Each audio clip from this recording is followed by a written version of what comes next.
Bonjour à tous, passionnés et curieux de la mobilité électrique, trotty-riders et trotty-rideuses, bienvenue sur la chaîne Electric Surf. Aujourd'hui, je reçois la trottinette électrique de la marque Searcooter. Il s'agit du modèle M2.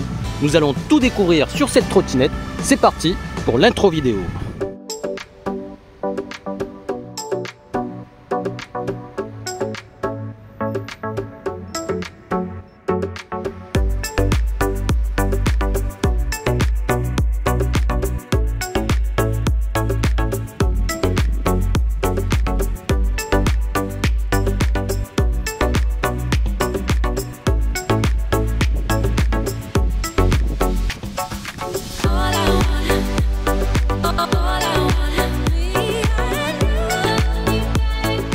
Cette trottinette m'a été expédiée par la marque Easinwheel, dont je laisse le lien partenaire en description de la vidéo. Ils sont distributeurs officiels également de la marque Searcooter.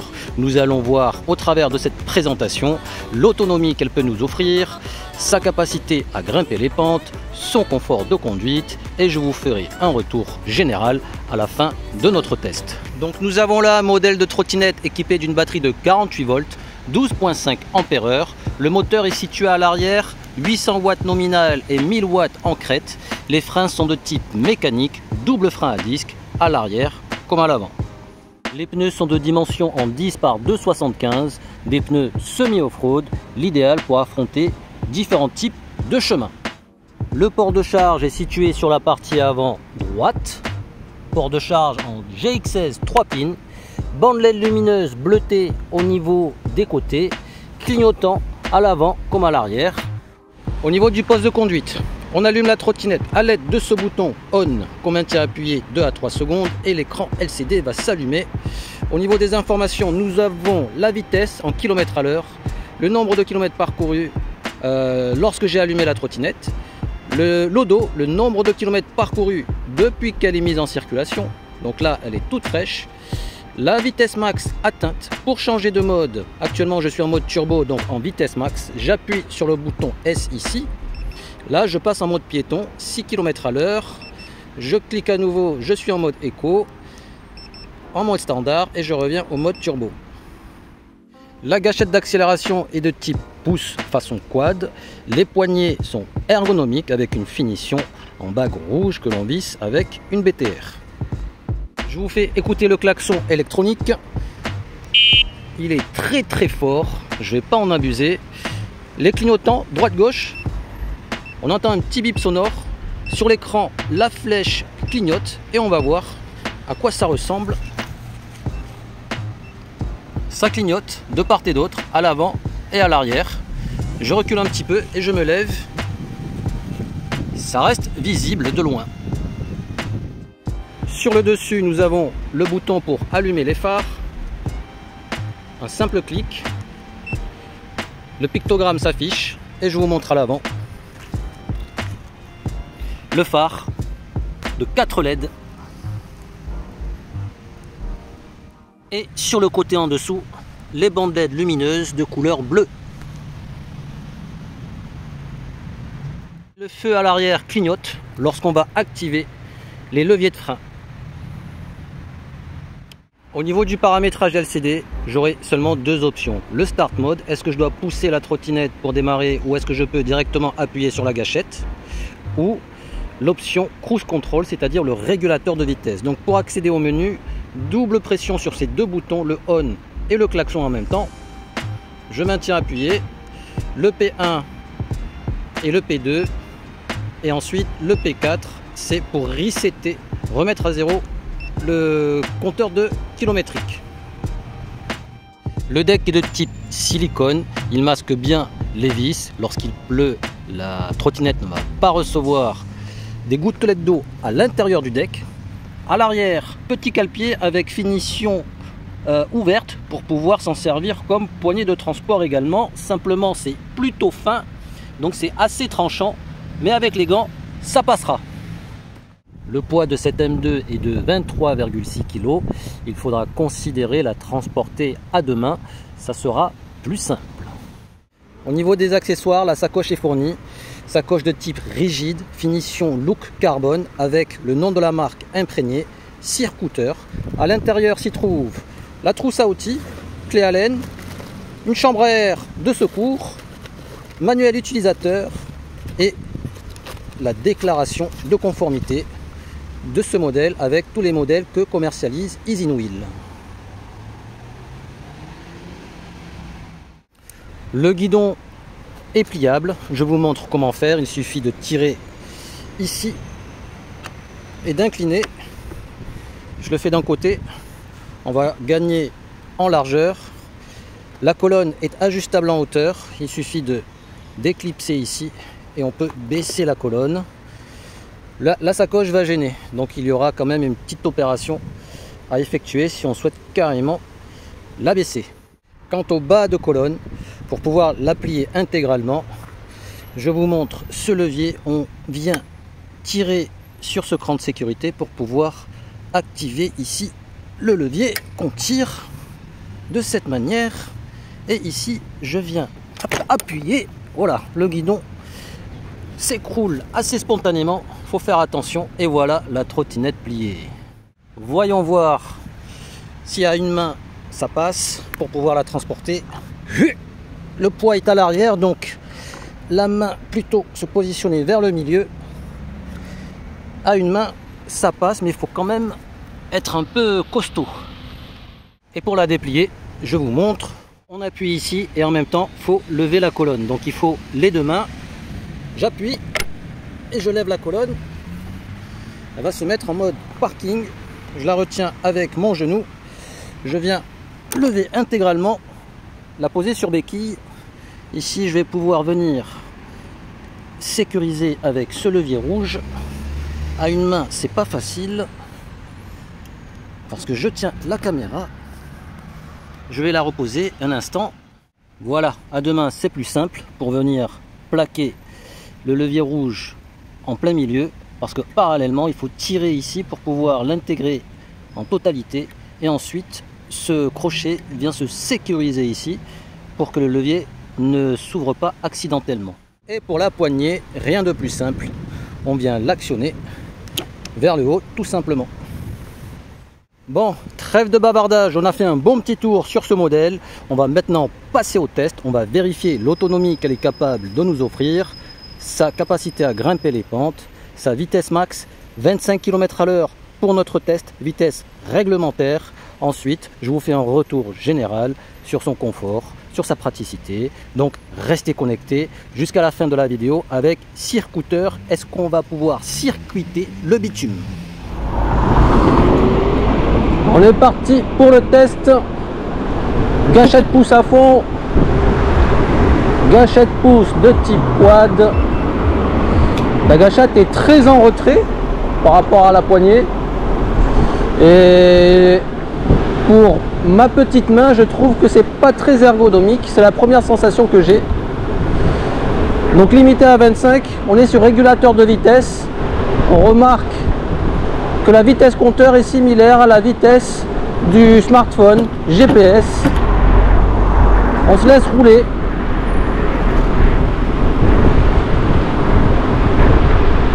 Donc on va continuer, tourner à gauche pour faire la montée. On est parti pour la longue montée. Gâchette quad à fond. On est déjà à 25 et on se laisse rouler. Moteur de 800 watts nominal. Ah, mais la piste elle est maintenant sur le trottoir. Après avoir effectué les travaux, on va en profiter. Je freine. Ça sera l'occasion de tester sa reprise sur la partie la plus pentue. Régulateur. Il y a encore du couple. 25 LCD, 22 smartphone. Je freine, je réaccélère. Elle répond bien. Elle ne se traîne pas. Donc après la montée, on va faire la descente. Parfait.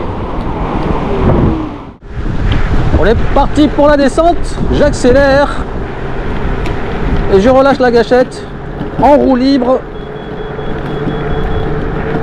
Je suis déjà à 28, 29. Donc on peut dépasser les 25 seulement en roue libre, en descente. Ça sera l'occasion de tester le freinage. Je suis déjà à 35. Vent de face qui me ralentit naturellement. Mais en termes de freinage, il y a le freinage électrique avec le moteur à l'arrière, combiné avec les doubles de frein à disque mécanique. Ça freine bien. On peut s'arrêter net. Donc pour la montée, c'est ok. Elle accepte les grandes côtes telles qu'on vient de le faire pour aller vers Jolimont. En termes de freinage, le frein moteur électrique est bien dosé. On n'est pas basculé vers l'avant quand on freine. Et pour les doubles freins à disque mécaniques, le dosage dépendra de l'intensité qu'on y mettra sur les leviers. On va tester le klaxon. Il fait résonner tout le quartier. Et je vais remettre les feux de position, comme ça on me voit de loin, devant et derrière, clignotant. Clignotant à gauche et clignotant à droite. Il y a le bip sonore. Attention à la Merco. Au moins à 25, on maîtrise les situations et on se sent plus en sécurité. En termes de confort sur les pavés, et encore là c'est des pavés qui sont plutôt plats, plutôt lisses, on ressent quand même les vibrations. Donc je suppose, et c'est même sûr et certain, que sur des pavés un peu plus en relief, ça va bien secouer. Donc même si on voit des suspensions à l'arrière, on s'attendrait à ce que ça soit plutôt souple et moelleux. En réalité, c'est pas tellement le cas. Il faut s'attendre à être secoué, hein.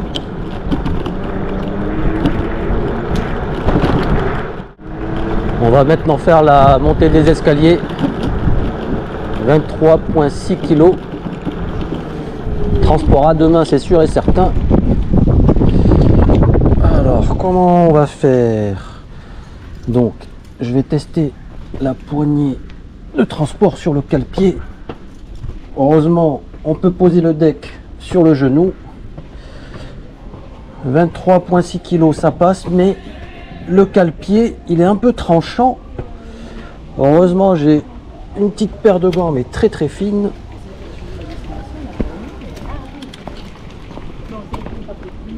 Et on peut reprendre le trajet. Bonne petite capacité d'accélération, elle chante pas. On peut rattraper nos amis les cyclistes. Au niveau de la direction, je la trouve très très souple. Vaut mieux pas lâcher une main. Ou alors si c'est le cas, faites-le vraiment à très très faible vitesse. Parce que sinon on peut risquer d'être déséquilibré. Mais en tout cas, petit freinage, hop, on ressent le frein électrique. En tout cas, elle est peut-être trop maniable parce que la direction est très souple. Intérieur et sortie de virage. On va faire un petit stop dans l'obscurité à l'ombre là pour voir un peu ces LED en caméra. Donc là j'ai laissé le clignotant. LED sous le deck, je vais reculer. Donc clignotant à droite. LED arrière, LED bleu et phare avant.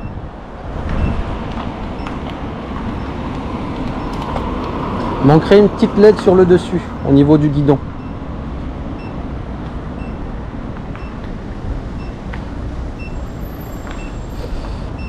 Et à l'arrière, le feu de position rouge, ça se voit bien.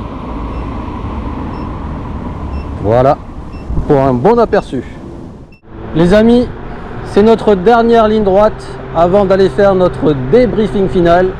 Pour rappel, en description de la vidéo, le lien partenaire pour que vous puissiez y faire vos comparatifs en matière de trottinette électrique. Vous y trouverez ce modèle Searcooter M2 commercialisé par la marque Easy Wheel. Et parallèlement, je laisse toutes les anciennes présentations sur les modèles de la marque Easy Wheel. À titre perso, ma préférence est la S10 Max. Donc, vous pourrez y jeter un coup d'œil. Si vous avez des questions, n'hésitez pas. La section commentaires, je répondrai du mieux que possible. Trajet terminé, j'arrête ma course. Voyons voir le nombre de kilomètres que j'ai parcouru.